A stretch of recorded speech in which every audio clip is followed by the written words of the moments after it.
Bonjour tout le monde. Allô, bienvenue à cette rencontre particulière avec le Seigneur. Aujourd'hui, c'est l'Évangile de Jésus-Christ selon saint Marc, chapitre 3, les versets 7 à 12. Le ciel et la terre éclataient de joie, le divin enfant est né. Alléluia,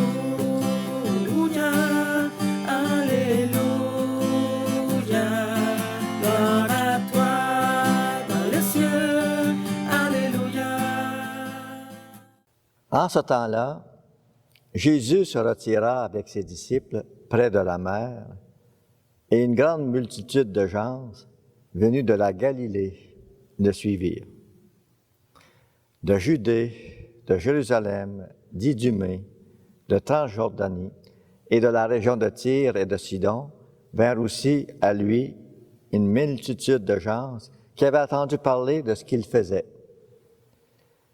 Il dit à ses disciples de tenir une barque à sa disposition pour que la foule ne l'écrase pas, car il avait beaucoup fait de guérisons, si bien que tous ceux qui souffraient de quelque mal se précipitaient sur lui pour le toucher.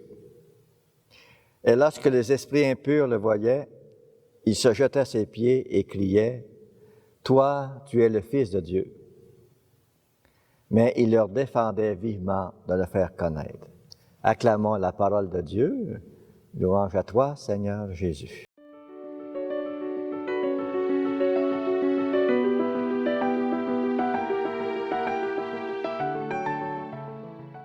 Jésus commence à être connu.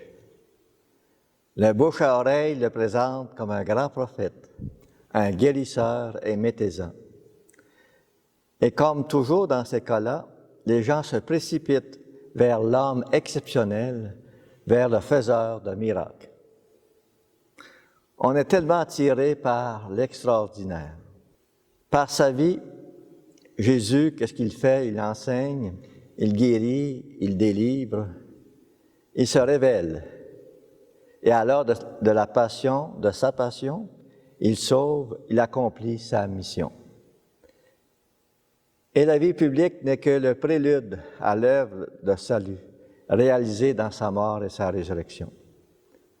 Il est important de ne jamais perdre de vue cela. Sinon, nous regardons simplement un homme extraordinaire, mais pas le Sauveur. Jésus ne voulait pas dire qui il était pour ne pas devancer son heure. C'est toujours une question d'identité. Qui dites-vous que je suis? Derrière chaque guérison se profile quoi? La silhouette de la croix. Et c'est pourquoi les esprits mauvais tombaient à ses pieds. Eux le savaient, qui il était, le Fils de Dieu. C'est le secret du Messie. Jésus ne veut pas se faire connaître avant son heure. Sa vraie mission vient après sa mort et sa résurrection. C'est là que viendra la bonne nouvelle, la vraie nouvelle. Qu'est-ce que la foule fait? Elle s'approche. Les gens s'approchent. Pourquoi? Pour le toucher, être en contact avec lui. Et toi, Jésus, tu te laisses toucher. Aucune résistance de ta part.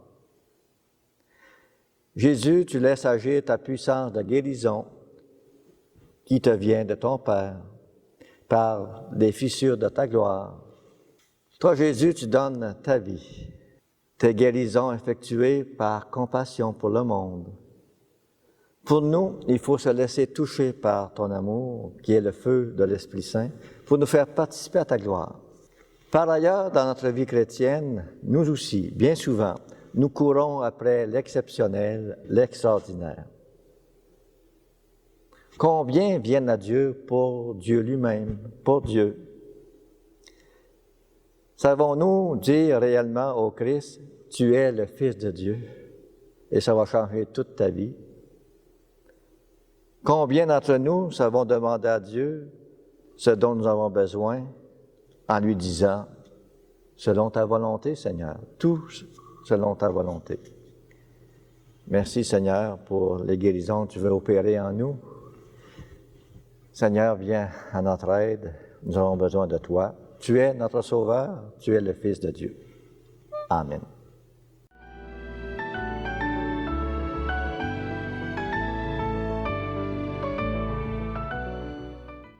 Si on disait ensemble la prière du Notre Père, Notre Père qui es aux cieux, que ton nom soit sanctifié, que ton règne vienne, que ta volonté soit faite sur la terre comme au ciel. Donne-nous aujourd'hui notre pain de ce jour. Pardonne-nous nos offenses, comme nous pardonnons aussi à ceux qui nous ont offensés. Et ne nous laisse pas entrer en tentation, mais délivre-nous du mal. Amen.